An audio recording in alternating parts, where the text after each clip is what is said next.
ମୁଁ ଦୀର୍ଘ 5 ଦିନ ହେଲା ମର୍ମାହତ ଅଛି ବ୍ୟକ୍ତିଗତ ଭାବରେ। କାରଣ ହ୍ୟୁମାନ ସାଗର କହିଲେ ଓଡ଼ିଶା ସଙ୍ଗୀତ ଜଗତର ଗୋଟେ ବହୁ ଚର୍ଚ୍ଚିତ ଚେହେରା, ଗୋଟେ ବହୁ ଚର୍ଚ୍ଚିତ କଣ୍ଠଶିଳ୍ପୀ।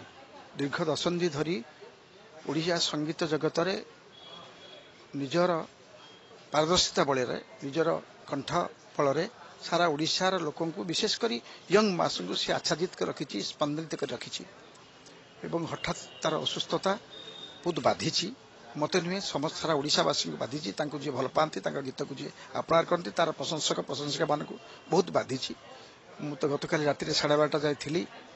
ହ୍ୟୁମାନ ସାଗରଙ୍କ ମାଙ୍କ ସହିତ ଆଲୋଚନା କରୁଥିଲି। ତାଙ୍କର ସମ୍ପର୍କୀୟମାନେ ବି ଥିଲେ ଏବଂ କର୍ତ୍ତୃପକ୍ଷ ମେଡିକାଲ କର୍ତ୍ତୃପକ୍ଷ ସହିତ ବି ଆଲୋଚନା କରିଛି। ମୁଁ ଯେତିକି ଜାଣିଛି ବହୁତ ଅସୁସ୍ଥ ଅଛି। ବାସ୍ ଆମ ମହାପ୍ରଭୁ ଜଗନ୍ନାଥଙ୍କୁ ଡାକିବା, ଦୀପଟିଏ ଜାଳିବା, ତା ସୁସ୍ଥ କାମନା କରିବା।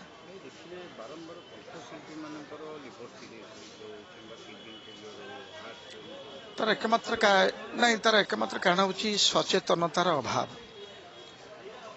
ସଚେତନତା ରହୁନାହାନ୍ତି ଏବଂ ତା ଭିତରର କାରଣ ବହୁତ କିଛି ହେଇପାରେ।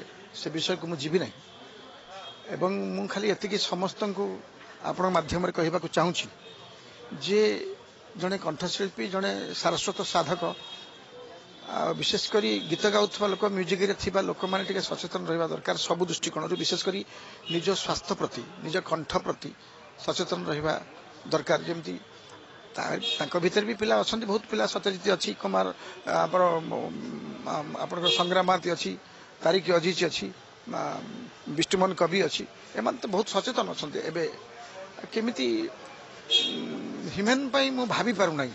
ମାନେ ଏତେ କଷ୍ଟ ଦେଇଛି କଥାଟା, ଏତେ ଅସୁସ୍ଥତା ଏବଂ ଏତେ ବଡ଼ କଣ୍ଠଶିଳ୍ପୀଟା ଏତେ ଶୀଘ୍ର ଅସୁସ୍ଥ ହେବେ ଏବଂ ମେଡିକାଲରେ ଗୋଟେ ଏତେ ଅସୁସ୍ଥରେ ପଡ଼ିବେ ମୁଁ କେବେ ଭାବିପାରୁନି ଏବଂ ମୋତେ ବହୁତ ମର୍ମାହତ ହେଇଯାଇଛି ଏବଂ ମୁଁ ବିଶ୍ୱାସ କରିପାରୁନି ହ୍ୟୁମାନ ଏତେ ଶୀଘ୍ର ଏତେ ଅସୁସ୍ଥ ହେବ।